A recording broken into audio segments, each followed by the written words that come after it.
he was on Theo Vonn's podcast. They were talking about the Drewski skit. Oh, I throwing did hear a lot this. of names I at did, me. I did hear this part. Yeah. You're familiar with the Drewski? I Erica saw Kirk it. skit. Yes. Yeah. They were breaking that down. They were saying. So Jake Paul was with Theo Vonn talking about Drewski doing an Erica Kirk. Yes. Okay. We're getting levels. Into I'm this. following.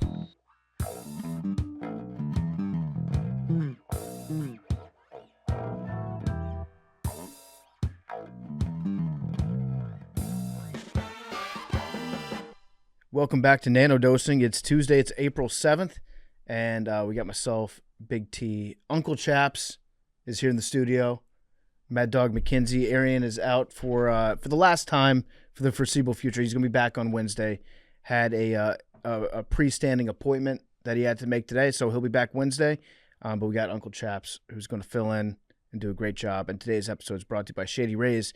Quick question. How are these Shady Rays basically the same quality as the $200 sunglasses that I used to buy? I don't get it. I'm not exaggerating. These are good sunglasses. They're just as good as the expensive brands. And they have the best warranty in the business. The lost or broken protection that Shady Rays offers. Second to none. Big T, they look great. Oh, these are new ones. You like those? Yeah, those are the ones you've had in here. It's like an orange tint to it. I might steal these. That's the Color Rush model that you've got on right Nice. there. Yeah, I love those, and I love with Shady Rays, if you drop them, if you lose them in a lake, if you sit on them, if they get left behind on an airplane, they will get you a new one.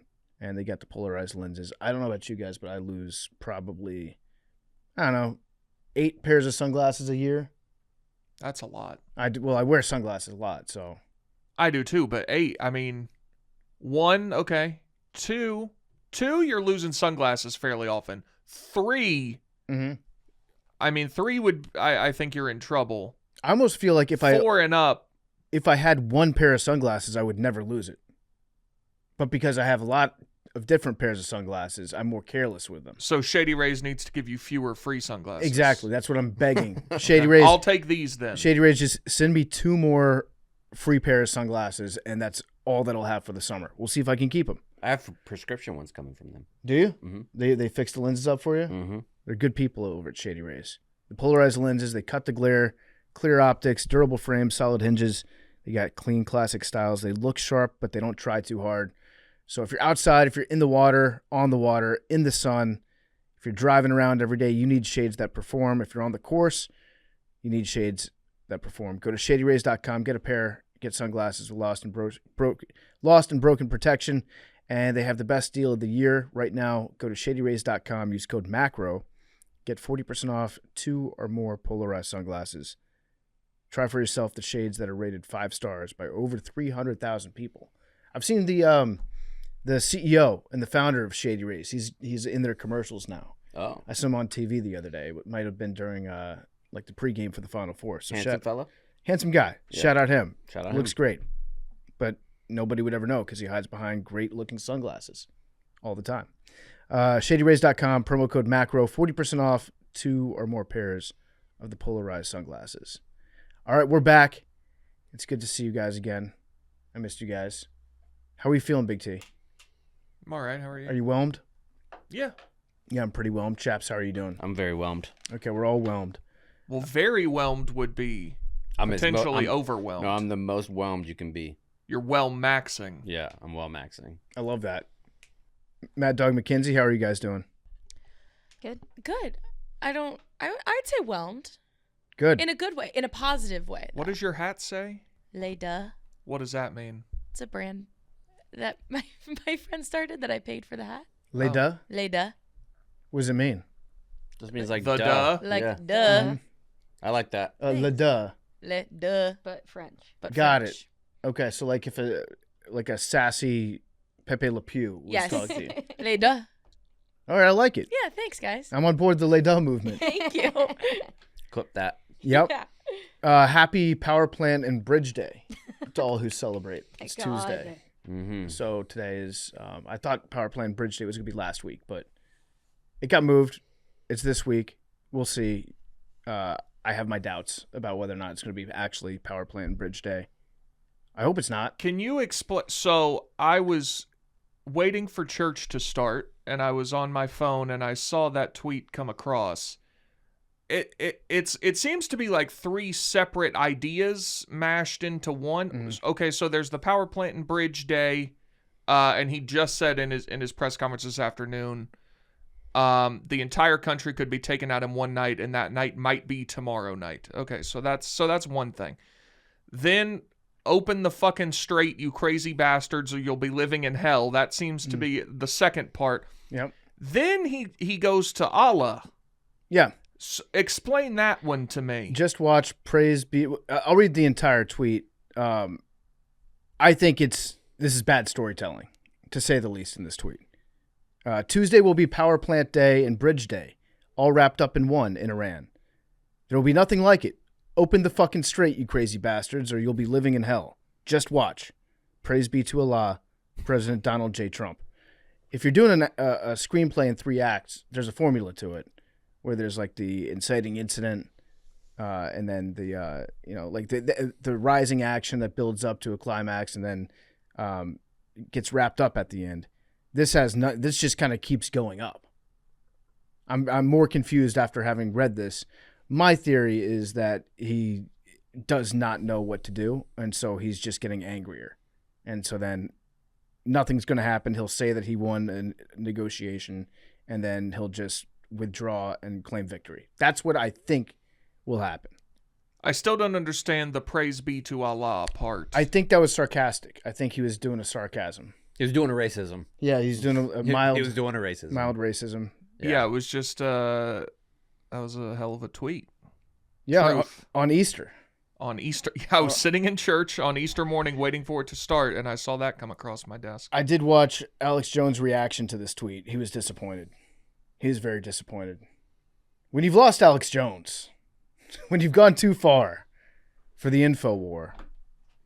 Now, was he like an OG Trumper, or was he at the beginning kind of like, this is a psyop? No. Alex Jones was absolutely batshit insane for decades. And then Trump, for some reason, kind of like piqued his interest. And then Trump went on InfoWars back in 2015 or 2016 and kind of branded himself as the outsider candidate that will be fighting against the elites over in Europe and the globalists. They're trying to do a one world government. And so he was on board with Trump before he won the nomination. Yes. The first time. Yes. Okay. But then Alex Jones has become more mainstream since joining the Trump train back in 2016, and he's doing less of the crazy shit that he used to do. Like the really insane conspiracy stuff that he used to talk about. Now he's just become like your average run-of-the-mill Trump supporter. That huge lawsuit that he lost probably weighed in on that some too. That probably did weigh in quite a bit, yeah. But now Alex Jones is like, this is bad language to use on Easter, Mr. President. So a little decorum. Alex Jones begs. Any other time, fine. Yeah. You just can't do it on Easter. Not on Easter. I don't know what's going to happen. It sounds like he's kind of like Trump's kind of cornered. He did not really think this through that well. And he just kind of hoped that it would be a side project that he would do. Yeah. And he's finding that the side project is not just one that you can walk away from. And so now he's kind of flailing. And I hope what he does is he just gets out of there and claims victory. That would be, I think, ideal for everybody involved. Yeah. Where he just lies and he's like, yeah, I talked to them. They gave me everything that I wanted. A great victory for the United States. I think that would be probably the it would cost the least amount of life if he did it that way. Mm-hmm. So that's what I'm hoping for, I think. But who knows what he's going to do. Big T, you sent over a clip of a concert in our pre-show prep sheet. Did you see this? I didn't see it until you sent it over. So you didn't see? No. So Kanye West is back, big time. So not that I'm not saying that the numbers would indicate that. The numbers would indicate that he is. When did he schedule this concert? Has this been scheduled for a long? Or was this... I heard about it an hour before it started. I've not heard. I've not heard of Kanye touring. This was Thursday night or maybe Friday. Yeah. At SoFi Stadium in LA, and he had 80,000 people in there. It looked like he was on like a globe type deal. It was insane. It was actually crazy looking. Yeah. So it looks like he's going to be playing in India, Turkey, Netherlands, France. He'll be real comfortable with a lot of the imagery in India, though. Oh yeah, The Hindu symbols will make him feel right at home. yeah. He's like, this is what it's all about. I got in trouble in America for these same exact symbols. Yeah, it turns out I was just believing in peace. Yeah, so I guess he's back on tour, and I guess he's like fully back because this concert clip that I saw of All the Lights did look insane. The On Top of the World. Yeah, That shit looked It was dope as hell. crazy. like the man knows how to put on a show Yeah. to this day. He knows a good visual, minus the house decoration, Right. where it's like all white. And what I don't understand with Kanye is like, as he was going through some really, really bad mental episodes when he was planning this tour, but he was still able to like describe the wild shit he was seeing in his mind's eye, and then have it made and like follow up on the production teams to see samples of things. Be like, yeah, I think this is going to be a good piece to put in the giant globe that's going to come out on stage, and then if I could ascend up into a big white light, like he's actually making detailed planning decisions while he's also going through like a severe psychotic break. He has to have like his own personal jinx. Yeah. Like that. Yeah. Just speaks fluent Frank to him. Like he speaks it. He knows exactly, even in the midst of like. JENKS. Yeah. Yeah. Like Gotcha. even like breaking his glasses moment, like he knows what he's talking about and he can get everything in order, and he has a Mikey Betts off to the side too. He has to have that same kind of team. That would be a tough job to have. Tough To be job. Kanye's jinx. Yeah. Now, if you didn't know about that, did you know he came out with a new album on Friday also? I did, yes, because it got recommended to me on the release radar. So I did what Arian did with the NCAA tournament. I listened to 10 to 15 seconds of pretty much every song. They all sounded remarkably similar to me. I was not overly impressed with any of the clips I heard, but Okay. What's the single? I have no idea.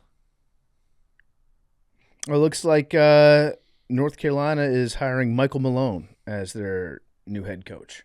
Not sexy enough. Who? Michael Malone from the Nuggets. NBA championship winning Really? head coach Michael Malone. That Are you I feel like we can do better. are you UNC. sure about this? I mean, listen, that sounds harsh.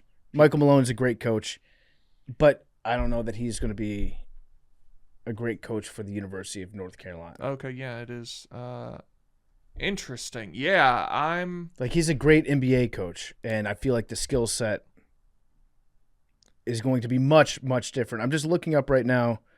So he hasn't coached in the college ranks since 2001 when he was an assistant at Manhattan. this to me feel now, I mean, if you can get a guy who's won an NBA championship, like that's great, I guess. This feels like a desperate we have to hire someone before the transfer portal opens type deal to me. It sounds to me like they had all their eggs in the Dusty May basket. No, I think it Or was the Tommy Lloyd. Probably both those guys. They wanted one of them, and they got. I thought Tommy Lloyd was going. So did I. But Billy he got, Donovan would have been awesome too. Yeah. Well, see, so I was skeptical of Billy Donovan because he's been in the NBA for over a decade now. He, like, much in the same way, he's had great teams in college, obviously, but hasn't dealt with NIL, transfer portal, any of that. So even that, I was like, I mean, you're kind of taking a risk there as well. But this is, that's an interesting one. Now, Tommy Lloyd, did you see the deal he got? Yeah. I mean, he got the sickest gig of all time. He doesn't have a boss anymore. He got a massive raise, and he told the AD, I'll stay, but I don't report to you anymore. I have Yeah. no boss, which is awesome. I guess his boss is the president of the University of Arizona. I guess so. I think that's it. But yeah, he does not. He doesn't have a real boss. Yeah. He's got a boss that will say like if he's fired at some point. So you get to do that, make a ton of money, stay out in Arizona, don't have to go to a fishbowl type Yeah, but as atmosphere. somebody that went to Arizona recently, you feel like a creep as a middle-aged person there. Like no matter what, I had to go do one of those high noon meet and greets there. Yeah. And they sent me and Clemmer. Where was that?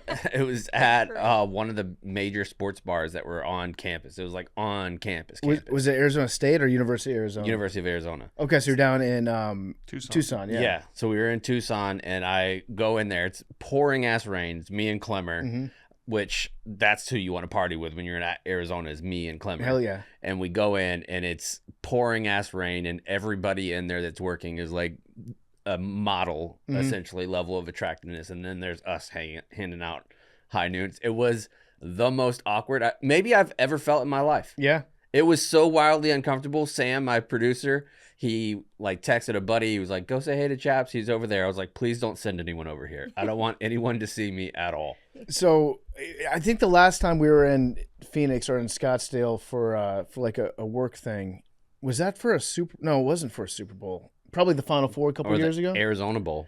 It might have been. Yeah, were we in Scottsdale for that at all? Yeah, I think so. So I remember being at the Barstool Bar, and lots of attractive ladies working at the Barstool Bar, and they're literally wearing lingerie. Right. And That's how this was. So, like, Yeah. I don't want my eyes I'm just keeping my eyes, like, I'm laser focused on people that are 6 foot and above. yeah, I'm looking around. I'm like, this is crazy. Like, you don't have to be wearing underwear if you don't want to, ma'am. Yeah. like Can I felt awkward about the it. lady in a t-shirt. Yeah, I think you got a great personality. Yeah. Can we showcase that? You don't have to do this. Yeah, Unless you want to. yeah. But they really want to. Yeah. I would too. If I was a super hot lady, Uh-huh. I'd have my Yetis out all the time. Of course. I'd be slinging them things around. Use what you got, right? Yeah. Yep. God doesn't make mistakes. Nope. What else we got going on today? There was a big rescue over the weekend.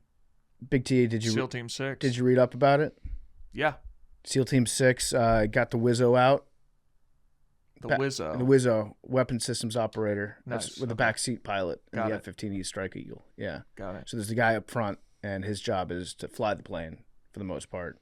The guy in the back, he's like monitoring all the sensors and the radar and all that shit.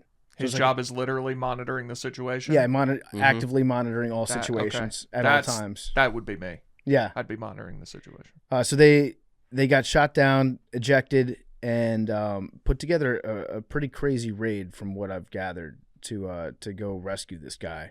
And it's interesting because back in like I think it was like the late 70s, early 80s, we tried to set up a massive hostage rescue operation in Iran, and we flew a bunch of planes and shit into the desert, and they all got like eaten up by the desert. And it became like a big embarrassing failure for the United States back then. They got planes that got like stuck in the dust. There was a massive dust storm that popped up and like helped to stop the rescue mission that we had in place. And we tried to run the same thing back this time with down pilot. This time it worked a little bit better, but we still left behind 2 AC-130s. So what we did was we like created a temporary forward operating base, at least for refueling, out in the middle of the desert. And then when we couldn't get all our shit out of there, we just like blew up the planes and got out. And I think we blew up a couple helicopters too, and loaded everything else onto a plane and got out with the down pilot. And there might have been help from the locals too, because that's apparently the part of the country that the pilot was downed in is like less sympathetic towards the Iranian regime right now. So there were like some traffic backups and like just traffic jams on all the major roads to get to the area that the pilot was in, that some of the locals might have jammed up themselves to create a diversion. Also, then some B-1 bombers came in and dropped cluster bombs. But yeah, pretty crazy story. And this guy climbed 7,000 feet, they said, into a mountain to hide out for 36 hours till they could get to him. That's what it sounds like. Yeah, like he increased his the vertical height went up 7,000 feet as he was walking along like a ridge. So it's not to say that he like climbed up Right. 7,000, but yeah. That much elevation gained. So if you're a pilot, and Chaps, maybe you can tell me about like what else you went through in the military. Did you have was it SEER, yeah. SEER training? Mhm. What does that stand for? Search, evade, resist, and escape. What does that involve? The training? It's kind of like, have you ever seen G.I. Jane? Yeah. They do like a really good job of explaining it. It's just like so you do initial training. Marines will do initial training where you go to like boot camp and then follow on school, like combat training. And they tell you like Geneva Convention rules, like what would happen if you ever got tortured situation, and then certain levels, like the higher and higher you go up, like with specialties, like pilots, they all go to SEER school. Like all the guys that I was with in recon, all SEER school graduates, SEAL SEER school graduates. So once you start becoming like an operator, you're gonna have to go through that. But it's pretty intense. Like they do like makeshift torturing. Like that's where you would get like waterboarded, like where you could experience what that actually felt like. It used to be rumors back in the day that you could break one bone. They don't really do that anymore. Like you're allowed to break one? Yeah. People that instruct? Yeah, they were allowed to break one bone back in the day. I don't think that's a thing anymore. It could be brought back. Who knows? But yeah, it's very, very SEER school. Depending on, there's multiple layers of SEER school as well, but the like top levels are very, very intense. So what did you go through in that? The bottom, like the very easy SEER 3. They waterboard you? Yeah, I've been waterboarded. Yeah, I was a non-lethal weapons course instructor, so we did a lot of that kind of stuff. But yeah, waterboarded, but not like over and over again, like twice, like where you can feel it, and it's terrible. Yeah. You just feel like you're drowning. So it sounds like this was a crazy operation. I'm sure we'll find out more about it later on.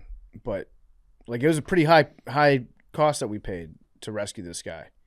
Like each one of those planes, I think, is like what, $70 to $100 million. Mm-hmm. But I guess that's like, you know, if you got somebody that's You willing to put a price on an American life? No, I'm saying like that shows you that like the priority. If you have like one guy that's out there, we will move heaven and earth to try to bring that one guy back. Yeah. You could also say like it might be easier to just not have that guy there in the first place. Well, sure, That but that's not up to him. That'd probably be better to do. From the creator of John Wick and Nobody comes the new movie Normal, a double-barreled shotgun blast of pure mayhem. For Sheriff Ulysses, played by Bob Odenkirk, a new job as temporary sheriff in the quaint town of Normal, Minnesota was meant to be a welcome respite from recent troubles. But when a botched bank robbery interrupts the peace, a dark secret is exposed, and Ulysses discovers that the town is anything but its namesake. Suddenly, everyone is trying to shoot the sheriff, and he has to rely on his wits and some crooks if he is to survive the night, and that's all before the Yakuza show up. Starring Bob Odenkirk, Henry Winkler, and Lena Headey. See it only in theaters starting April 17th. Big T, I want to talk to you about something. What's that? Have you been monitoring the Jake Paul situation? This is the first I've heard his name in several months, so no. Have you been monitoring the Jake Paul situation, chaps? He was on Theo Vonn's podcast. They were talking about the Drewski skit. Oh, You're I throwing did a hear lot this. of names I at did. me. I did hear this part. Yeah. You're familiar with the Drewski? I Erica saw Kirk it. skit? Yes. Yeah. They were breaking that down. They were saying. So Jake Paul was with Theo Vonn talking about Drewski doing an Erica Kirk. Yes. Okay. We're getting levels into I'm this. following. God, this country is just so fucking ridiculous. Yeah, I know. Dude. Every single, you've brought up 3 different stories and they're all insane. Yeah. Everyone. We're repelling. We're spelunking into the cave of the internet right now, and I feel like this story is probably 4 levels deep. Okay. So we're starting to run into like the water table down here. Jake Paul and Theo Vonn, you'll be interested to know they both agreed that the skit was funny. They thought it was funny, but then they started to wonder like, what if a white guy did this and put on blackface? And then Jake Paul said he's planning on doing a blackface skit, but they were workshopping the best way to do that skit to have it be funny, and I guess to just have it be funny. Because then Theo Vonn was like, you almost have to get a black guy that's in the skit with you to like stamp that and be like, it's cool that Jake Paul's approve. But then Jake Paul was like, I almost feel like that's worse, because then you're like, you're begging for somebody to say that it's okay instead of just doing it yourself. And anyways, it was a illuminating conversation. Ask for forgiveness, not permission. Yeah, between these two trying to figure out what the funniest, best way to do blackface would be. Okay. So I just wanted to bring you up to speed on that situation. Yeah, this is I'm looking at it. This is the first I've seen of this. Yeah. Yeah, that's something, I guess. They did bring up the old Jimmy Kimmel, Karl Malone, Right? which really did not age well at all. People forget. Yeah, it didn't age well at all. And I always talk about like the Robert Downey Jr. in Tropic Thunder, because I think that's a very funny movie, and people are like, Tropic Thunder could not be made today. I disagree. I think that role that he played in Tropic Thunder was like a very funny, subversive way of doing it, where he was playing. The joke was on the actor in that movie that Robert Downey Jr. was playing. So I still think that you could make I think it. he said that he would do a sequel to it. Yeah, I think like you. Here's the thing about blackface, okay? Blackface. I love where this is going. Yeah, I don't know. it was started to make fun of black people, like in the minstrel shows. It was like getting dressed up and making fun of black people, which is why it's not a good idea for white people to do it, because of its roots as just like 100% pointing and laughing at black people who at the time were treated as second, third class citizens, if citizens at all. So it's not just about like putting the makeup on, and that's the entire joke. There's a history behind it. And when Robert Downey Jr. did it, it was like we're laughing at Robert Downey Jr. playing a ridiculous actor that has sniffed enough of his own farts to go out of his way to say like, I will wear blackface and I will make it artistic. So I still think that movie could be made. Yeah. I mean, shit. We'll see, because the Pauls are going to do it. We'll see. I'm excited to see. Do you think that ever comes out? I mean, Jake Paul seemed pretty determined. I mean, he kind of, this is an indictment upon society. I mean, he does have enough money that he can do whatever he wants. If he gets canceled, whatever that means. He's got a compound. Yeah, I mean, he has enough money that he never has to work another day in his life. Yeah, he could put the skit out and then everyone could hate it and he'd be like, all right, I'm going to go ride ATVs. And then just ride ATVs for the next month. Like, how much money? Who do you think has more money, Arian or Jake Paul? Jake Paul. Jake Paul. I think so too. Maybe just from the Tyson fight alone. Let's see net worth. These are never right, but yeah, that's a lot. How much is it saying? This says between 80 and 200. I think it's closer to the higher end. I think it would be too. Yeah. Yeah, I would say way higher than that. I mean, just like his YouTube channel alone, like he gets a shit ton of money from that. Yeah. Like all of his fights that he's done combined. Right. And if he wants, he can just hit the lever, the money lever, if he wants, and do another fight, and then people pay for it. He did find the unlimited cash glitch. I mean, even after the last fight, he just stepped in and people were like, that's so inspiring how he got his ass kicked like that. Like, shout out to him. So he can get back in the ring at any point. Didn't he make like $100 million just from the Anthony Joshua fight? It might have been. Sorry, what? I think he made like $100 million from that fight alone. Yeah, that fight was like he made like Tyson Fury, Anthony like they got paid like the heavyweights would, like in those insane fights like Mayweather makes. Yeah, Anthony Joshua and Jake Paul each earned about $93 million after their fight. Yeah, so I would say definitely not Arian. What? Well, yeah, then that's got Arian beat. One fight. 20 minutes of getting your ass kicked. Give it to me all day, daddy. Definitely worth it. I would get my ass absolutely beat in for $100 million. The one guy I would be a little. I did it for $55,000 a year. In fact, yeah, I would be a little bit afraid still to this day of Mike Tyson. Yeah, I think always. Yeah, I'll be afraid of Mike Tyson punching me in my face. I think Anthony Joshua goes up that list too. Yeah, that punch that he hit Paul with was brutal. Yeah, that was gnarly. Broke his jaw. Who was that UFC fighter that got it was a rear naked choke, but and he was against Cosma. That God, what is his name? And he got, remember, it wasn't like a real naked choke, but it was actually like on his jaw. Yeah. Pulled through and snapped like his palate in half. Who is that guy? What the fuck is his name? That was a gnarly injury though. I think I would rather get into a fight with like a Tiger than with Mike Tyson. Like the Tiger currently? Yeah, just because a Tiger? The Tiger might get bored. The Tiger might be like... Mike Tyson's what, 60? Yeah, but if Mike Tyson's in the ring, he's going to try to punch you. Tiger's going to try to eat you. Not necessarily. Maybe the Tiger's not... It's like, I'm not hungry. Maybe I just ate. Maybe how long are you in the ring? Maybe the Tiger looks at me and it's like, you don't look... How long are you in the ring with the Tiger? I think I would rather do 10 seconds in the ring with a Tiger than 3 minutes with Mike Tyson. 10 seconds. I mean, you can...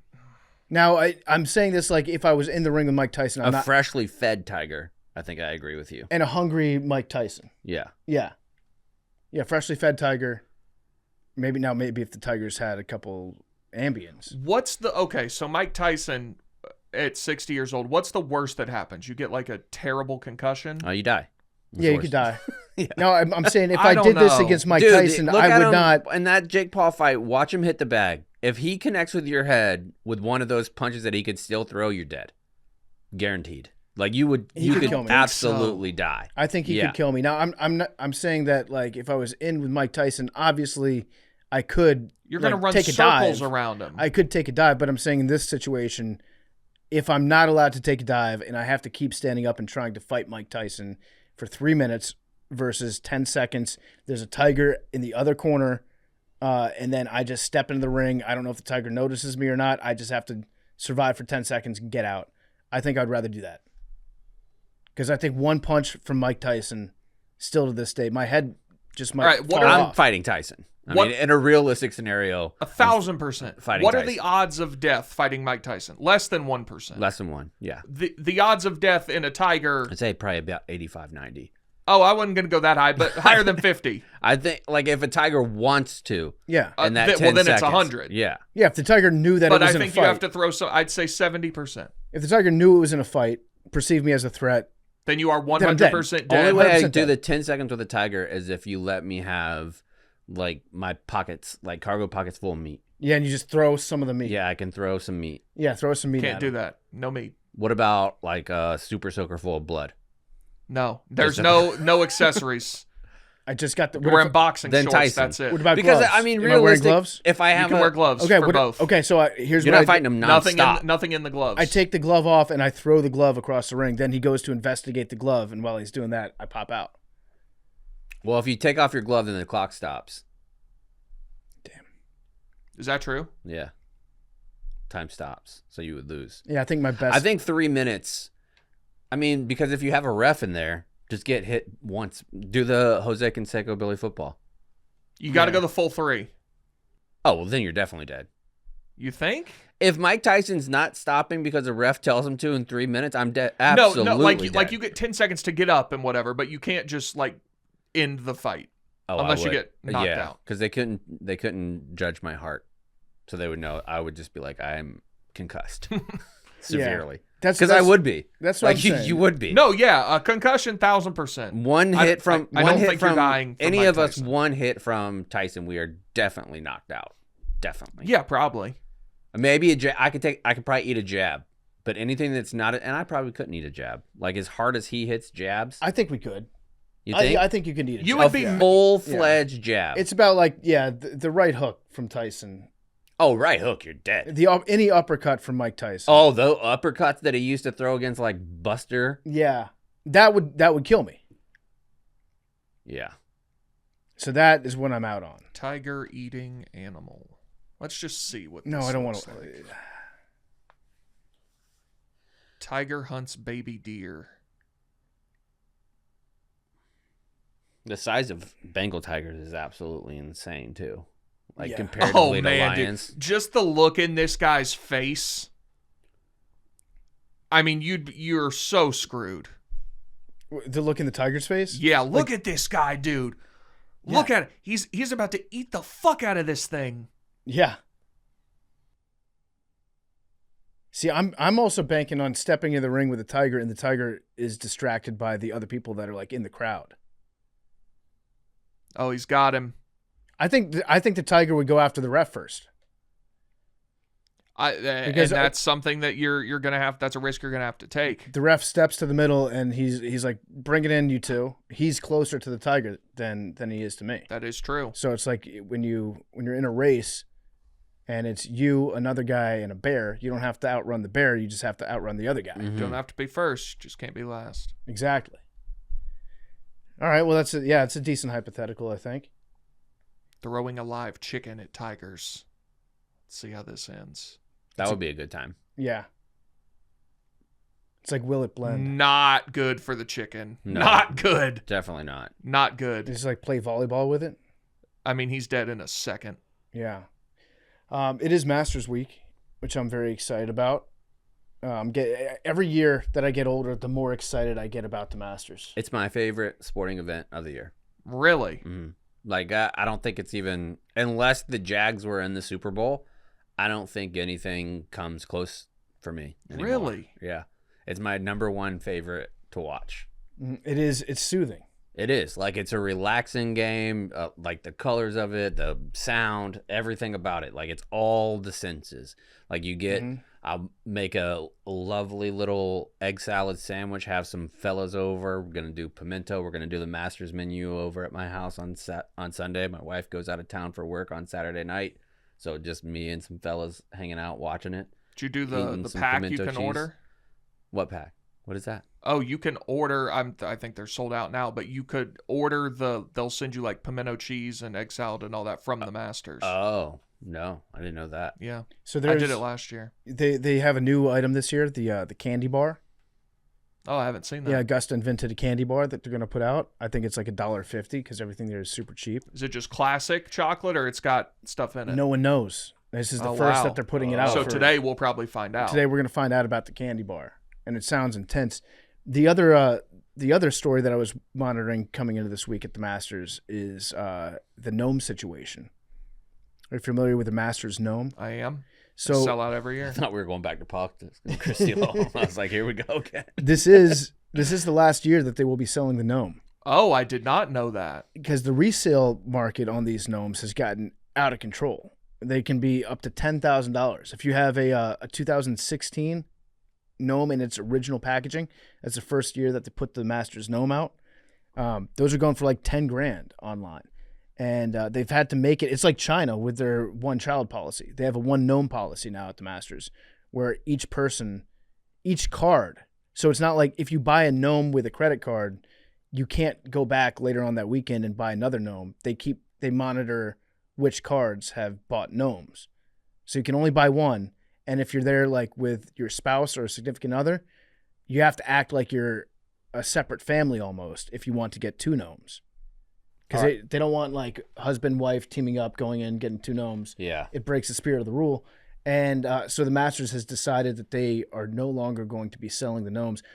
I think they're doing it because it turned the patrons at Augusta into like wild animals. With these gnomes. And that's decidedly not the Augusta way. Trent always says that the pro shop there is like the Wild West. Yeah. That it's like the most intense situation. And do $1 million an hour. Yeah, because people will have like $10,000 worth of clothes. I found what's in this candy bar. Okay. They described it. Ready? Yeah. It's a dark chocolate blend that has caramel, Rice Crisp, and a hazelnut crunch. Ooh. See, I never got into the hazelnut thing, but everything else is amazing. See, like typically, if you paired that and with their other seasonal treat that they have now, which is a peach ice cream sandwich. Yes. Mm-hmm. Like they use like a white blondie, like the ice cream sandwich, but the vanilla version with peach ice cream on the inside. Mm-hmm. That's a combo that you can get together. That sounds delicious. That sounds great. Like because everything there has to be old person mouth. You know, like it has to be designed for old people. Like egg salad, pimento cheese, peach ice cream. This fits that. The hazelnut crunch, that's what did it. That establishes it's an old person thing. You got to gum it to death sometimes. Yeah, and it sounds amazing. I would absolutely love it. God, I want one of those egg salad sandwiches right now. The best egg salad sandwich I've ever had in my life from Willett in Kentucky on the Bourbon Trail at their distillery. Yeah. They do like a Japanese milk bread. They do this yolky egg jam that they do that's like a yolk jam that has soy sauce blended into it as well. And then they have these fresh pickles that they make on site. Everything's done. I made a video about it and watched the guy do it. And then they shave like a mound, like as high as your delicious Stella Blue Can coffee, which is absolutely delicious as well. A stack of Parmesan cheese that high on top of it, shaved right on it. Like they would do at Olive Garden, you know, like say when. Yeah. It is unbelievably good. This sounds like it's an experience, chaps. It is an experience. It was my very, so I went. Is this your favorite sandwich? Yes. I've gone 3 years in a row to the Kentucky Bourbon Trail with some buds. And the first year we happened to go in there and I watched this Bourdain episode where he talked about if you ever go to a restaurant and something on the menu just sticks out as this doesn't make sense. Mm-hmm. He's like, that item is probably delicious. Yeah. And you go to a distillery, everything else is, you have teriyaki duck wings. That makes sense. Like, you have all kinds of things that are typical bar food. Mm-hmm. And then an egg salad sandwich with like a little star and they have like their little logo on it. Yeah. You get that shit 10 times out of 10. It was, after the first year, it was the very first stop that we had to make. Like, Yeah. we drove from Chicago there to get the egg salad sandwich for lunch. That sounds absolutely delicious. It was amazing. And Japanese milk bread is the goat of breakfast or of lunch sandwiches. I remember the first time I went to this one restaurant in Austin, and they had pretty much your standard Tex-Mex fare there. And then their carnitas were marinated in milk, orange juice, and Coca-Cola. And I saw that on the menu, and that was like completely different from everything they had. I was like, that sounds so weird Yeah. that I guarantee you it's good. Mm-hmm. And yeah, it's the best thing that they have there. That sandwich, though, you're making me want to go to Kentucky just for that sandwich. It is. Google it. Look, you have to see what it looks like. Willet egg salad sandwich. Okay. Big T, what's your favorite sandwich? Love a chicken parm sandwich. Oh, no, I mean like more specific, like a chicken parm. You don't have like like a from favorite sandwich. somewhere? I mean, look at that, dude. And they cut the Japanese milk bread like Texas toast. It's unreal. I want one right now so bad. I've done the copycat recipe. It's good, but not the same. So, Big T, do you have a favorite particular sandwich? No, not really. The Chick-fil-A sandwich, probably. Okay, yeah, I mean, that's probably my most consumed of all time. tried and true. Yeah. I don't. Yeah, not like from a specific place, really. Yeah, The place up here, the D'Amato's, the bakery, they do a good chicken parm sandwich. they do a great chicken Caesar. There's sandwich, another too. place not, here. Not the salad. It's like this. The wrap. No, not the wrap. It's a sandwich. It's like a chicken Caesar salad with the cutlet on a sandwich roll. Okay. It's so good. There's a place here that has gone viral for the chicken Caesar wrap. Shout out Movie. What's it? Little Victories. Victories, That's what yeah. it's called. Okay. Yeah. They're big on TikTok. Movie bought a beach house based on chicken Caesar salad. Yeah. That's what she said. Yeah. What do you mean? Like, she just She bought bought a herself, house. and she was like, and thank you to chicken Caesar salads. Good for her. Yeah. She got that beach house money. Got that beach yeah, house yeah, money. Jersey Shore. Incredible. Yeah. Shout out all the gyms and chicken Caesar salads. Yeah. Hell yeah. Do we have any voicemails we can get to today? Yeah, we can. Let's rip some voicemails. They're being brought to you by some great friends of ours over at DraftKings. So, we're talking about Augusta. Anything can happen in just one moment at Augusta. One swing, one hole, the entire leaderboard shifts. That's what makes this week perfect for live betting. DraftKings Sportsbook, America's top sportsbook for live betting, has action from the first tee shot to the final putt, so you can react in real time as the pressure builds and the boards keep moving. And now you can take it even further. They've got DraftKings same game parlay feature. You can combine finishing positions with same round player props, all in one bet. More ways to build the card out. New sportsbook customers bet just $5. If your bet wins, you get $300 in bonus bets instantly. Download the DraftKings Sportsbook app and use code MACRO. That's code MACRO. Turn $5 into $300 in bonus bets if your bet wins. In partnership with DraftKings, the crown is yours. You guys have any bets that you like this week at Augusta? No. I sprayed everything. I've got just all different directions. I have no rhyme or reason for the bets that I put in. Brooksy in there. Well, yeah, I got to do Brooks, got to do Max, and then I got to do our guy Jake Knapp that Arian and I always bet on. And then I did Robert McIntyre, I did Siwoo Kim, and Chris Gotterup. I'll probably add in another one. This does not sound like a profitable betting strategy. No, you're good. I'll probably be good. Also, Scotty just had a baby, so if you're Is that good for me?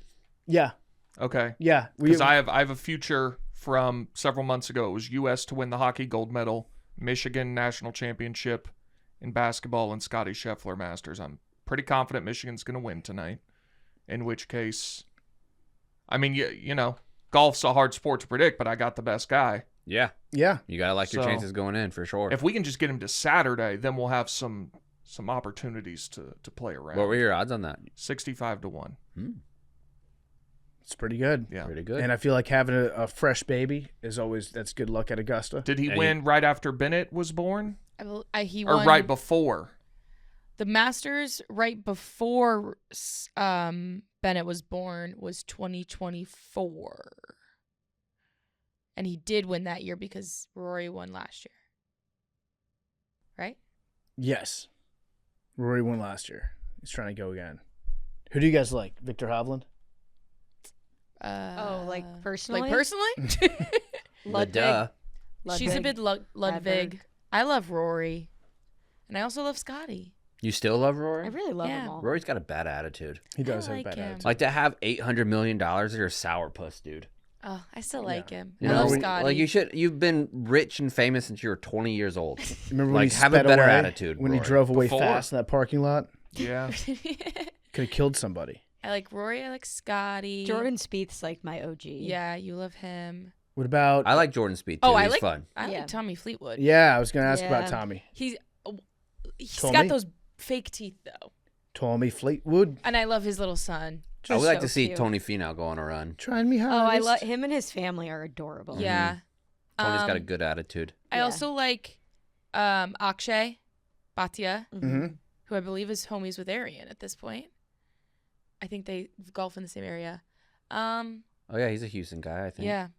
I'm trying to think who else. What do you think about Tommy Fleetwood having a brand new sponsor that he's wearing this week? Is it Blackstone? Yeah, he's doing Blackstone. He's It's a doing tough- Blackstone Asset Management, private equity. Yeah. Oh, That's okay. an Weird- interesting. This tells me that bullying is working on Blackstone because never before has a private equity company felt the need to like advertise themselves. In fact, most of them would probably prefer that you don't know their name. Especially Blackstone. And now Blackstone has had so much bad press recently that they're like, we got to spend some money on advertising. And on like the most likable guy on tour. Yeah, we'll get the wholesome guy. Like they did not put out a RFP and have Patrick Reed reply to this. They targeted Tommy Fleetwood, and they're like, Tommy, will you take probably a good amount of money to be the face of Blackstone Investments?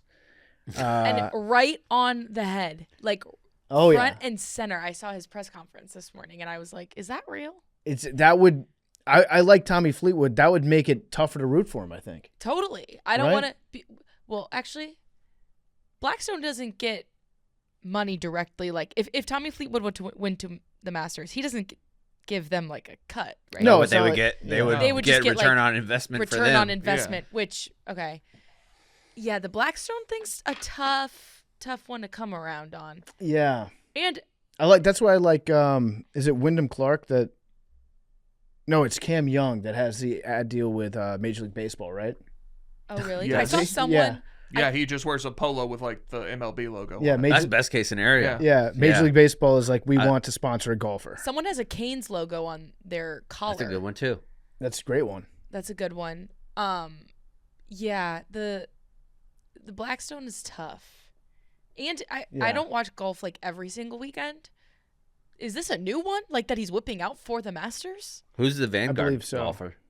Who's the what? Vanguard. Oh, I don't know. I gotta take a look at what the new wave of sponsors are. I know Megacorp is still heavily involved in the Brian Harmon game. I saw that yesterday. But yeah, I think Tommy started wearing Blackstone last week, and I think he played over the course of this last weekend, didn't he? At Valero, I think. At Valero? So. I saw. Yeah. I didn't see him near the top. But yeah, so be on the lookout for that. Yeah. Just feels like a bad time to introduce the Blackstone sponsorship. Yeah, but I mean, I'm still rooting for his son. Oh, yeah. I want his son Get to over that. get over that water. I know. He's been working really hard. Do you think the son will have a Blackstone hat on? That'd be funny. Insane. Yeah, okay, Tommy. Yeah, Tommy, your son is going to be actually sponsored by Northrop Grumman. Yeah. I mean, they should get a sponsor for him. He's going to be all over it. If you want to be likable. Yes. Yeah. Get Tommy Fleetwood's son on Wednesday. Yeah, start advertising on these golfer kids. Yeah, Yeah. Raytheon presents Tommy Fleetwood's Poppy son. McElroy. Yeah, Poppy McElroy. Yeah. Lockheed Martin and Yeah. Speed Boys. Oh gosh. Yeah. Okay. No, Oh. never mind. I was about to say something that I should not have said. No, So, say it, so no. I stopped myself. No, say it. No. This is good. This is a good one that I stopped myself on. Trust me, I'm learning. It's only taken me 10 years. I'm starting to figure it out. You better watch out. Can you say it just for us and we'll bleep it? No, I'll say it afterwards. Okay. What's the difference? No, don't worry about it. These voicemails are brought to you by Fast Growing Trees. I was going to talk to you about. I would wear a hat for Fast Growing Trees. Would you? I I'll need wear some a- of these I'll wear fast any growing- hat. Stop interrupting. I need to know. Mm-hmm. I'm in the market for a lot of new trees. March is coming. Well, Or March is here. March no, is it's fucking March is April's gone. here. Jeez. Yeah. Yeah. I need these trees. I think I have a tree arriving here today. Do you? I think so, yeah. Where are you going to plant it? Just out on my porch. Okay. Did you guys know that Fast Growing Trees is America's largest, most trusted online nursery with thousands of trees and plants and over 2 million happy customers? There's no way they have ones that fruit. Oh, listen, chaps, they have all the plants your yard or home needs. They have fruit trees. Okay. They have privacy trees, flowering trees, shrubs, house plants, all grown with care. No nuts, guaranteed. though. There's no way they have any with nuts. They do, and fruit. Oh. Whatever you're looking for, Fast Growing Trees helps you find options that actually work for your climate, your space, your lifestyle. You don't even need a big yard. You don't need a lot of space. You can grow lemon trees, avocado, olive or fig trees, all indoors, along with a wide variety of house plants grown with care and hand-selected to thrive in your home. Right now, they have great deals on spring planting essentials, up to half off on select plants. Our listeners get 20% off their first purchase when using the code DOSE at checkout. That's an additional 20% off better plants and better growing at fastgrowingtrees.com using code DOSE at checkout. Fastgrowingtrees.com, code DOSE. It's the perfect time to plant. Let's grow together. Use DOSE to save today. Offer is valid for a limited time. Terms and conditions may apply. Big T, what are you getting? I got a couple orange trees, and there was one or two more. I don't recall. I love it. I am so furious that I don't have them as an advertiser on mine. There is nothing like having a tree that you planted fruit for the first time. One of my biggest hates of leaving my house in San Antonio was that it was the first year that I had figs that actually produced fruit. And so this year or last year was supposed to be the year that it really produced a lot of fruit, and I missed out on it. Yeah, that is tough to walk away. But my blueberry bushes have some blooms on them already this year. That's huge. When do they come in? I think midsummer. Yeah, if you eat like even a tomato that you grow yourself. Oh yeah, I want to get a. Do they got cherry trees? I'm sure they do. Yeah, I want a cherry tree. I'm sure they do. They've got redbud trees too. Yeah. I got one of those last year. What about cherry blossoms? I don't know if they have cherry blossoms or not. That'd be, If you want a beautiful tree, a Yeah. red Japanese oak. or Japanese maple. Japanese maple. Yeah, yeah. Those are Beautiful. great trees. They don't Yeah. grow too tall either. They don't. I have a couple at my house, and they're absolutely gorgeous. Yeah, I had one of those when I was a kid. I had one of those in my front yard, and it was my favorite tree that they had. That we had. magnolia tree. Give me Yeah. a good magnolia tree. I'm gonna, After go to, the rain, a magnolia tree's bloom smells so beautiful. I'm gonna go to Fast Growing Trees. I'm gonna check this out. I'm gonna see if they have any cherry trees. I would love a cherry blossom. I would too. It looks like they do have some cherry trees. Oh yeah, they do. Wow. Oh yeah. Okay. Oh, they got multiple varieties of them. We got the Yep. Bing cherry, the Rainier cherry, the Black Tartan cherry, the Lapins. Oh my God, the Montgomery. Oh my. I'm getting some Japanese cherry trees. You should. Yep. You should. Oh, these all look so good. All right, let's do some voicemails. Sorry for nutting on trees. No, this is great. Oh, they even got shrubs. Tell them to reach out to me. I need this as an advertiser. Reach out. Reach out, trees. I need it. Oh man, you can even go by zone. What zone you're in? Oh yeah, you can search for climate. We're in zone 6 right here. Hell yeah. So what, if you're in Chicago or you're in zone 6. what do we got? That's Rainier cherry. That's like that's the preeminent cherry in the game. Is the Rainier cherry. Like if you're gonna make a cherry tart, you better be using Rainier. Are those the ones that are a little bit white sometimes? Yeah. Yeah, those are good. Yeah. That's some good They cherries. usually stay firm longer too. Yeah. Man. I want to make some brandy. Do my own cherries and then make some brandy. How do you make brandy? I think it's same process as wine, isn't it? Just with fruit? Yeah. Or maybe there is a distilling process. I've always thought that involved. brandy has a lot in common with whiskey. Is that not true? Yeah, I think it is. I think there is a still involved. Okay. I always wanted to have the brandy from President Bartlett's private orchard in New Hampshire. Yeah. You familiar? I'm not familiar with that. From the no. West Wing? I'm not familiar with that. No. Because he was a 2-term governor of New Hampshire. Okay. And his farm had cherries that he would make brandy, and he would give them as a gift to different visiting heads of state. That makes sense. Also, shout out to the Macrodosing listener that sent in like artisanal small batch maple syrup. Oh, Appreciate that. that was my I favorite. didn't get any of I that. didn't get any either. Yeah, Wow. I'm sorry. It was addressed to me. I didn't know what it was, and I got it home, and it was small batch maple syrup. How small is the batch? You want some? How many bottles are there? One bottle. Oh, okay. No, you can have the bottle. we can You share have the bottle. No, that's You fine. have spoken about your love for like That's okay. authentic maple Yeah, syrup. I said that's the one your thing I'm like kind of bougie about that. Yep. I guess you could say or maybe it's not bougie. It's just like I think that the ceiling on You appreciate it. maple good quality like handmade maple syrup is so much better than any other kind of syrup that you can get. Me and Kate used to, when we had Sirius Radio, we used to do this thing where we would have like a weird topic of the day. Like one of my favorite ones would be Naked Dad Radio, where we'd have people call in and tell us their favorite story about seeing their dad naked. And we would always get really good ones. We would do like peanut butter radio, sweet potato radio, your favorite story about those things.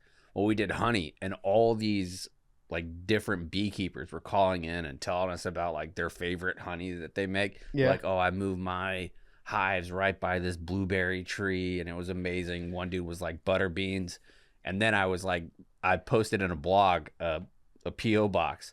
Within like 3 weeks, I had probably 400 jars of honey from like different people from like, because I was tweeting about it and stuff. They all want to show off. I finally finished my last little bit of honey that I had like 6 months ago from that group. And it was one that was made from elderberries, like a hive of and it was the best honey of all time. So good. Never expires. Honey. Delicious. Good regional honey is also delicious. Mm-hmm. Also way better than anything that you can get at the store. I agree with This that. is the most 43 years old I've ever sounded on a podcast today. Well, I'm like, the Masters is the fucking best. You're also I love talking trees. about like this is a segment that you honey. did 7 years ago, True. Yeah. right? Yeah, I was a young, spry 35 then. Chaps, can you walk us through because you did the Chaps and Kate show, Mm-hmm. and then there was a brief period of time when Casey was your co-host. That was at first, yeah. That was at first. Uh-huh. How long did that last? I think 3 weeks, maybe 2 or 3 weeks. Who raised their hand first and said like I feel like this we're Come on, who do you think it was? artistically not It was definitely Casey. aligned with this? Yeah. There was certain times where I would say shit and Casey would have like no idea what to say, Yeah. like in response. Because I mean, think about when I first started here, the shit I used to say was outrageous, like perverted, like really intense.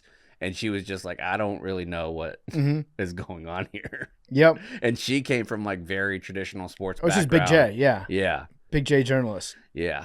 And so then she was like, I think I'm going to actually do something different. I was like, cool. Kate. Kate was like, put me in, coach. I'm Yeah. ready to get weird. I want to go back. Can we find those like original episodes of you and Casey? Probably. I thought that they were pretty good. Like our rapport back and forth was good. I thought it was fine, but it was really like once Kate came on, and those days were ridiculous, man. Like I would start blogging at like 6 a.m. because that was when I was like that was my major focus. So I would blog like 6-7 times a day, and then that show didn't start until 10 p.m. Yeah. and it would end at midnight. So and then I would be back up the next day blogging and doing all that other shit again. It was The absurd. minds. The content Absurd. minds. Yeah. Yeah. All right. Let's play some of these voicemails. Hey guys, James from New Jersey here. I've got a very important historical hypothetical for you. In the Stolen goes away and Jesus comes walking out of the cave, crowd losing their mind, what song's blaring? I think we have a few pretty good options here. You've got Without Me by Eminem for the Guess Who's Back moment, which feels almost too perfect. Mm-hmm. You've got Jesus Walks by Kanye West, which might be the most on-the-nose pick of all time, but also might be a bit problematic. And I want to throw a wild card in here. Mama Said Knock You Out by LL Cool J, just coming out absolutely ready to make a statement and knock heads with love. But I need to know, what's the official walkout song of the resurrection? Stay beautiful. All right, this is a really good question. Mm-hmm. It's like the closer walkout song, except taken to a much, much more serious degree. I think you can't go wrong with AC/DC, so I would say Thunderstruck would be a good one. But then, how many of the apostles were around? Were they there? 11. No. They weren't. Like around, like Yeah. alive still? No, like in the vicinity of Jesus. 0. 0, yeah. Just Zero the ladies. apostle. It was the ladies. Well, they weren't there. They came the next day. Because I would say Boys Are Back in Town would be a good one. The boys are back. I think you Boys go back. the theme song Top Gun. Okay. Like when you start walking. Like, because you know, like the thunder rolls a little bit at the beginning of it. Yeah. Are you talking about the guitar theme song? Or are Yeah, you the talking guitar about theme Highway song. to the Danger Zone? No, the guitar one. Okay. I feel like it doesn't need words. Yeah. Easy Like Sunday Morning would be a good one too.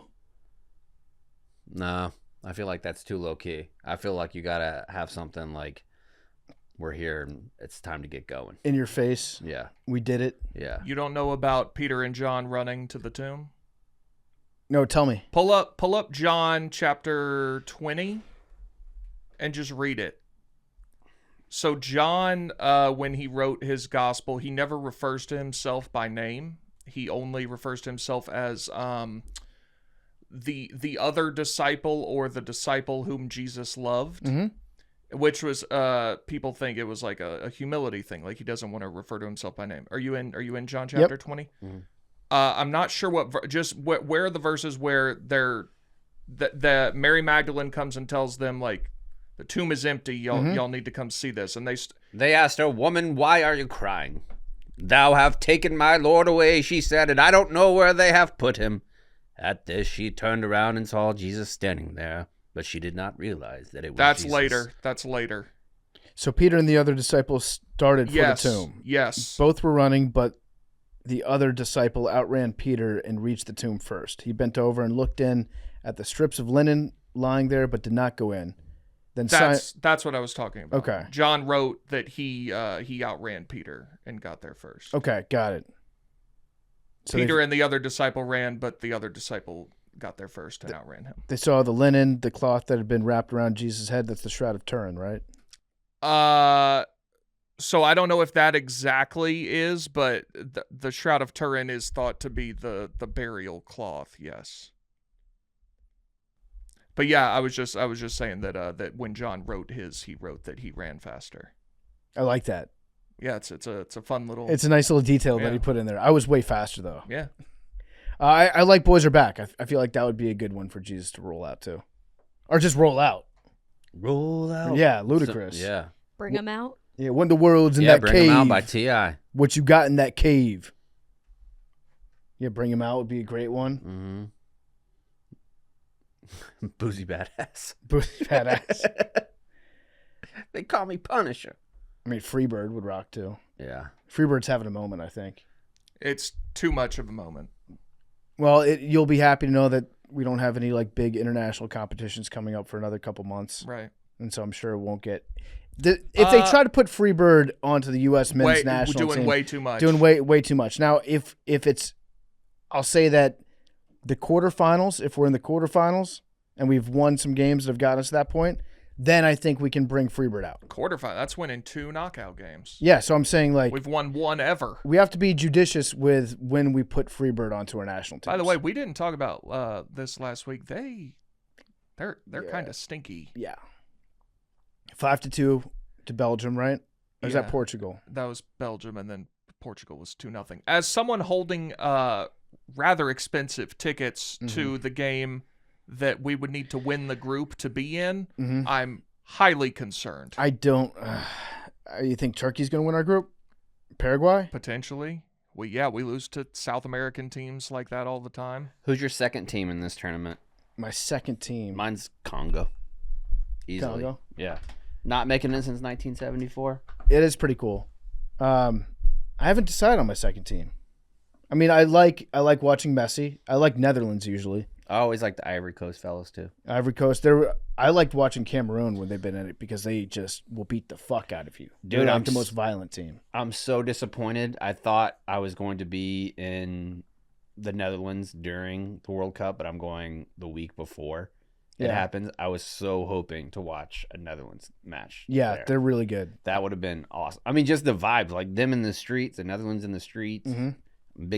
You like orange? You'd love it. No, I've seen them. Yeah, Yeah. they are big orange as well. I think I'm going to root for the United States, and then my second team's Italy. So I hope one of my two favorite teams can win the World Cup this time. I don't think a lot of American cities are prepared for what the World Cup is going to be. Go on.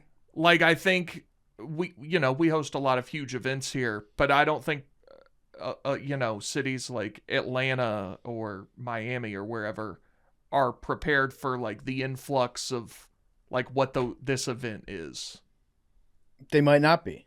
Because, I mean, is 94, is that the only time we've had it? Yeah, and it went pretty well in '94. Where was that? L.A. It was Primarily? All over. Yeah, all But over I America. think, but wasn't like the focus We of played it? in the Rose Bowl. Yeah. Yeah, and I think that's where the championship game was, right? Was that Alexi I'm not Lawless' sure. year? Yeah. Yeah. Alexi Lawless. Let's see how many dudes I can remember for that team. Probably decent. Alexi. Hang on. Okay. 1994, How many US players from that Bowl. roster do you think I can name? 13. Oh shit. Jeez. Yeah, I don't know if I can do that. I'll Oh, try. really? I'll try. That's like half the roster. Yeah. All right, I am 13 on the is- roster. That's every starter and then a couple guys on the bench. Yeah. I was that's tough. 9. I was 9 years old. All right. You love that team. Okay. though. Tony Meola, Yes. great Italian American goalkeeper. Tom Dooley, Yes. Marcelo Balboa, Yes. Alexi Lawless, Yes. John Harkes, Harks. Yes. Tab Ramos, Yes. Kobe Jones, Yes. Brian McBride. Yes. Wait. I'm not seeing McBride wasn't on that team? Brian McBride. I'm not seeing him on here. Okay. You're back to 7. Back to 7. I said yes because I just assumed he had to be. Jeff Agus. No. He wasn't on that team either? No. Eddie Pope? No. Yeah, I think we might be stuck at 7. Hang on. There's one there are 2 that if you don't get, I mean, one we've discussed on this show a number of times. Howard? Did I not say Alexi Lawless? You did. Okay. Tim Howard? Yeah. Way too early. Yeah, that's why. Casey Keller? Was he the backup goalie? No. Brad Friedel? Yes. Okay. How have you not gotten this guy? Let's see. John Harkes. I mean, I could give you it would give it Tab away. Ramos, Alexi Lawless, Marcel Balboa. This name is still involved in U.S. soccer. Berhalter? Come on, man. No. Claudio Reyna. Oh, Claudio Reyna. Okay. And there's one more, I feel That- like. he must have been really, really young on that team because, like, 2002, that was his best World Cup, I think. There's one more you should definitely get. He was born in 1973, so he was 21. He was 21 at the time. And then I'm just trying to think of other guys that we had in 2002 because that's the team that I really liked. This is way too early for Donovan. Think of your name. Oh, Eric Winalda. Yes. Yeah. Okay, Eric Winalda. I think that's about it. PFT. That's about as far as this one goes. yeah. Who did I miss? Hugo Perez. Okay, don't remember him. Jurgen Sommer. Don't remember him. Mike Sorber. Don't remember him. Ernie Stewart. I should have gotten him. Should have gotten Ern. Paul Caligari, Okay. Fernando Clavijo, Frank Klopas, Mike Lapper. I haven't heard of any of these guys. Okay, yeah. I think the only one, Ernie Stewart probably could have got that one.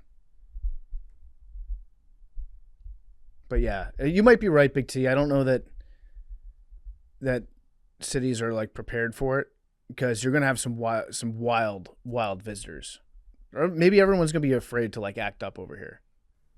You know who my favorite soccer player was to watch just because of his hair?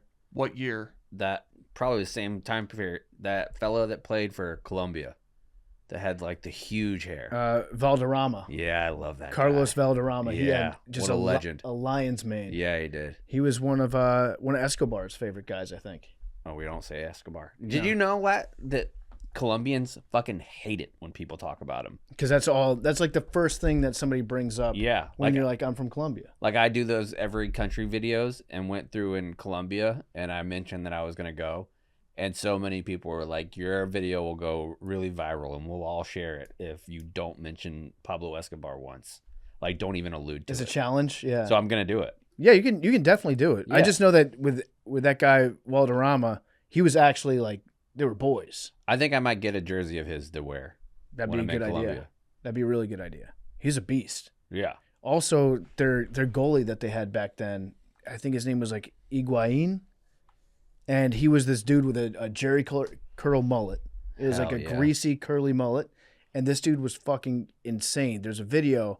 Look up Colombian goalkeeper scorpion save.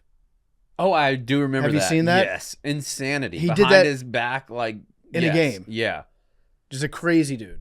Pops it up like so high too. Yeah. Yeah, I remember that. Also, fast growing trees, they got blackberry bushes. Let's go. I love a good blackberry bush. That would be an interesting video series. Is like ask people from as many countries as possible, like, what is the one thing that you hate when people bring up about your country? Yeah. Right? Maybe I'll do Men on the Street in Colombia for that. Yeah. If it was, let's see, some like other country, New Zealand, they're probably like sick of The Hobbit Yeah. and Lord of the Rings. Yep. What else would be up there? What would Australia say? Crocodile Dundee? Probably Vegemite. Crocodile, dude. Vegemite? Gotta be Crocodile. They got real pissed at our Instagram because we said that Australian guys don't eat pussy. And they're like, They Mate, were that's a like, bunch of we rubbish. fucking it's cold down under, mate. Like we go down. Wait, we call it the clam down under, right? This bloke's never been to Australia, obviously. We'll eat his pussy. I'll eat your pussy before you step off the ship. All right, we got another voicemail? I know a lot of y'all been like traveling, like, you know, each one of y'all done traveled the world a lot, been a lot of different places. Can y'all each give me y'all top 3 accents, the best 3 accents that you've heard, and also which accent would you prefer your significant other to have? For me, it's something about like hearing a woman from like New Orleans. It just does something to me. So yeah, that's my question for y'all. Stay handsome, stay beautiful. Shout out my favorite white boy, Big T, PFT, Big Cat. All love. All right. Shout out to you as well, brother. Shout out. It's a good question. I'm going to go New Zealand. Really? Yeah, I love the New Zealand accent. Yeah, New Zealand's good. Not my favorite to hear. Ireland. It's a good accent. Always sound I don't friendly. know. I don't like it when they tink. What do you mean? When they they take like, it over? I tink in it. Like yeah. Maura Higgins. I'm tinking it Yes, over. exactly. That's exactly who I was thinking of. was 1, Maura 2, Higgins. 3. Yeah. I think it was a bad thing. Mine would probably be for like a soft feminine voice, French. Like when I've been flying lately, I downloaded a playlist on Spotify that's soft French cafe. That's kind of like Feast or Feist. What was that band? Yeah, back in the day? yeah. Like I love that. Super soft French.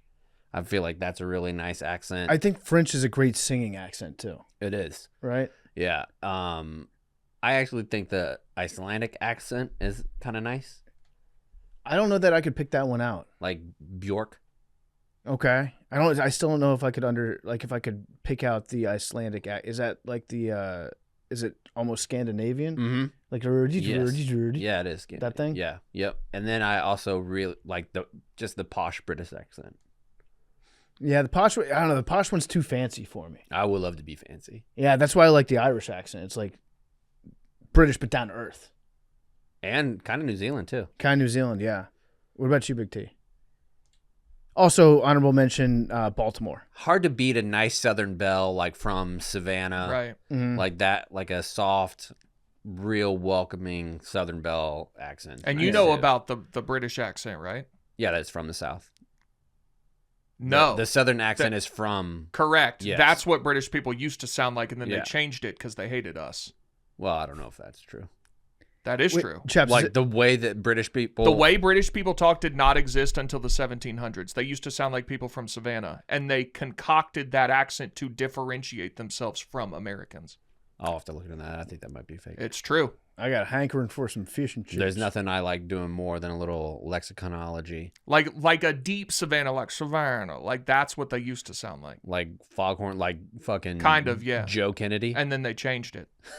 I reckon my nephew's a pedophile. That guy talking the Is that way what he there is? does, it's like, dude, you got your law degree from Oxford. Stop it. Yeah. That's not the way you speak. Prince Andrew, you get your behind back in this house. Don't make me call your mama now. Foghorn Leghorn. Yeah. I'll call your mama now. You hear me? Chaps, is there a difference between East Coast Florida and West Coast Florida? What, like Pensacola versus Jacksonville? With the accent? Yeah, It's definitely. definitely north and south, Mm-hmm. too. Yeah. Yeah. What are the biggest differences? It's not as like Alabama. I feel like their accents, which is basically like the Panhandle of Florida, it's every word. Where I feel like in the Jacksonville area, it's tossed in every now and then, where you'll Okay. catch it. Like it's thick and the whole way through on the west coast of Florida. Okay. Yeah, like the west coast of Florida, Tallahassee and west is essentially Alabama, and like Georgia, Mississippi, it's the same. Jacksonville feels like just like a dusting of an accent Yes. on it. Yeah. Yeah. And then no accent in Miami, really, right?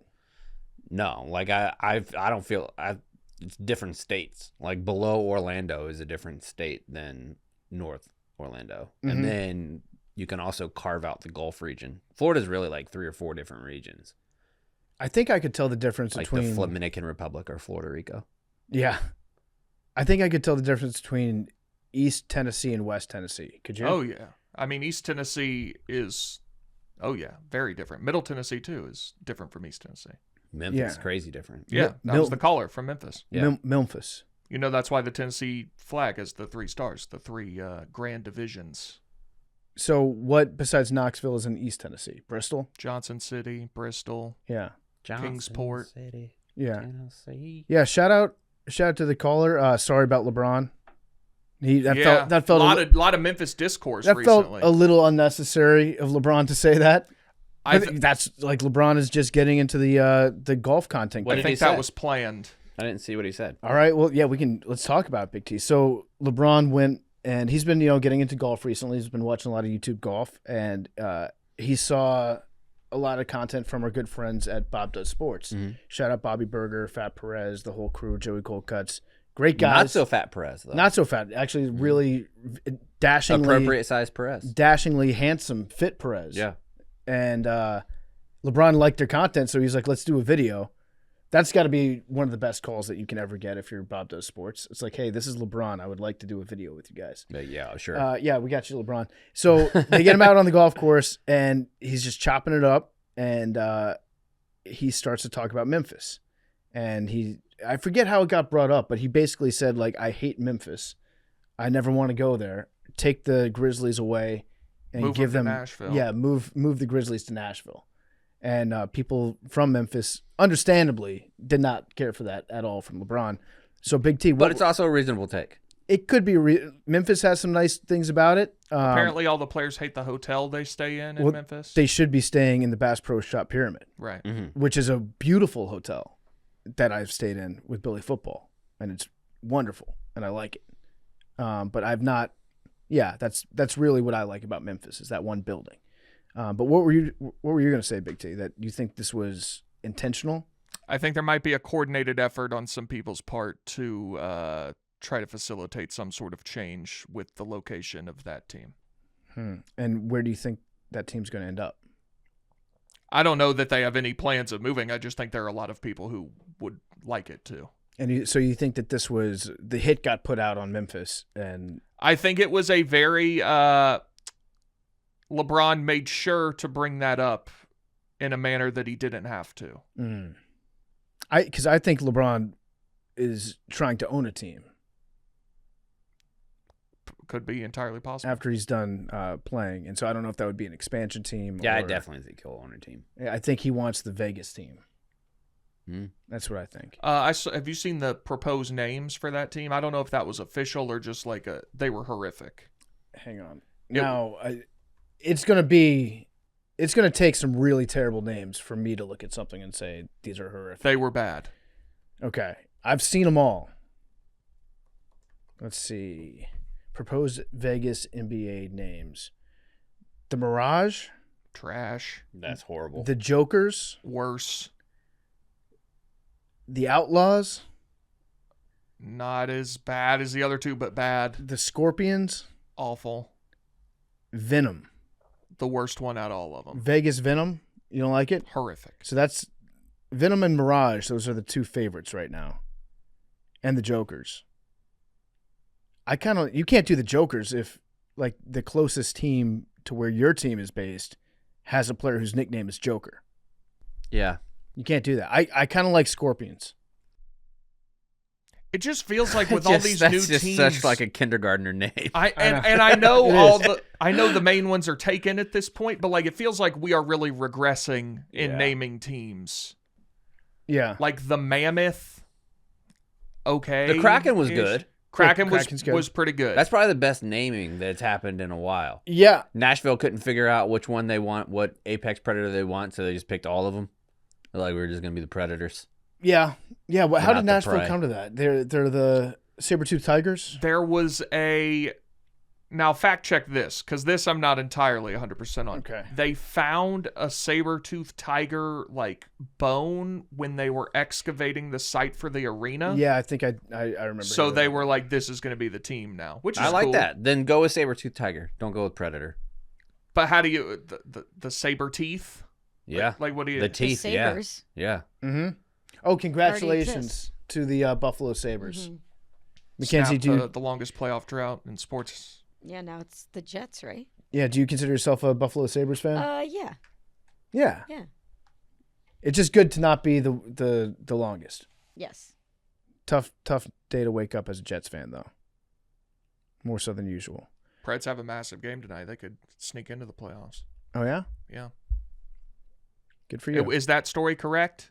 It looks like there have been saber-toothed tiger bones that have been unearthed around Nashville during the construction of the UBS Tower. So I think that's kind of what they named him after. Okay. I thought it had something to do with when they were building the arena, but I could be fuzzy on that. So they were discovered at a site near the Bridgestone Arena, which could just mean anywhere downtown as they're doing construction. But yeah, Which is fine enough. Yeah, they're doing a local tie. I do like the Kraken. I think the Kraken is a good name. I don't mind the Mammoth. It's not bad. Okay, yeah. So before the Nashville Predators received their official name, they had a logo, a saber-toothed tiger modeled after a fang and foreleg bone of the extinct animal found in the summer of 1971 at the construction site of the current UBS Tower on Diedrich Street. Okay. In downtown Nashville. So it was a while before, but that was the impetus of it. Okay. You know what? I actually don't mind the Pelicans either. I like the Pelicans too. Pelican, it's a unique name. And it fits the area. Yeah. And also Pelicans are... And it doesn't have to be some hard... Like, the mistake that the Pelicans made is that they made it be like, I'm a tough pelican. Yeah. Like, on their logo. Have a cartoon pelican. Yeah. Or remember their original mascot scared kids. They had to change him. Right. Mm-hmm. Like, just get like a regular-ass pelican. Yeah. And you're good. The same thing, the Suns. They should have never went away from just the silly little gorilla. I think that pelicans are an underrated, terrifying bird when you see it in nature. Oh, yeah. Like, they're dinosaurs. They will eat... I've seen pelicans will eat, like, baby birds Huge. that are just walking down the street. Yeah. A pelican will roll up to the baby birds and just eat them whole. I'm glad you're finally saying something. Yeah, pelicans. I like the mascot, the pelican. I like the mammoth. I like the kraken. I don't know if I like any of these teams. What's that little the venom? I don't know. Trash. Las Vegas Mirage sounds kind of good, but it's also probably hotel. It's the name of a hotel. But Las Vegas Mirage is kind of like that to me seems like the most natural. I fit. think that team name needs to be something less on the nose. Than, we're the Jokers. We get it. There's casinos there. I don't feel like you can go anything like Heat related too, because you're dealing with the Phoenix Suns right there. Yeah, nothing's hotter than the Suns. Yeah. What about the brothels? Yeah, I wouldn't mind that. The sluts. Yeah, well, Strippers. the Vegas strippers, that would rock. Yeah, it would. I think they NBA will shut that down real quick, Magic like Magic City. City night. Yeah, R.I.P. Yeah. Honestly, they should do a trade with Washington and become the Wizards because there's way more magic in Vegas, and then have Washington bring back the Bullets. Yeah, absolutely. I've been saying that we should bring back the Bullets for a long time. The Bullets is a cool name. I think enough time has passed. The murder rate has dipped quite a bit over the last 30 everybody years. forgot about Arenas. They might have forgotten. Well, that set the cause of because there were a lot of us in the DC sports fan community in the mid to I'd say the mid 2000s that were actively trying to get the name Bullets back, and they were doing more like throwback nights, and it seemed like maybe it was a possibility. And then when your two best players bring guns into the locker room and threaten to shoot each other, that set the cause back another 30 years probably. Yeah. If that hadn't happened, we might have the Washington Wizards or the Washington Bullets back. Instead, we got the Washington Wizards, and it's I think the worst name in all of sports. Even worse, I think it's worse than the Commanders. I don't hate the Commanders, just based on where it is. I feel like it fits the city. If they get back to winning, nobody will care about the name. The name sounds a lot better when it's a winning team. There's an area Jaguar anywhere around Jacksonville that I'm aware of. It's alliterative. Yeah, it is alliterative. I do love a good alliteration. I'm sure there probably was. They like back at in some the day. point. Yeah. Yeah. All right, we got another voicemail. Let's rip one more. Yo, what up, guys? It's Dustin from Birmingham, currently up in Milwaukee for work. I wanted to know, Big T specifically, what are your thoughts on adults, like specifically adult men, bringing baseball gloves to a Major League Baseball game? Currently up at the Milwaukee Brewers game, playing the Tampa Bay Rays, shellacking them. Shout out Arian. Just want to know what you guys think. Stay handsome, stay beautiful. Love you guys. Yeah, you can't do it.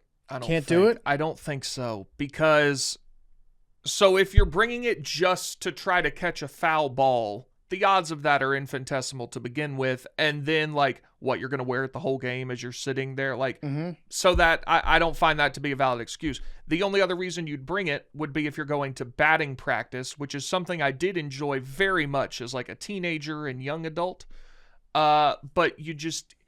Then you're dealing with like, oh, what, you're going to catch a ball in batting practice, and then there's kids, and like you don't give it to the kid. Yeah. And it just creates a bad situation for you. So there's no real good reason to do it. I think you can do it if you're bringing a kid to the game, because then you might get a ball for the kid. That does change things. I think you could do it if you're bringing whimsy, just for fun. Yeah. Really? I feel like we shit on people too much for just having a good time.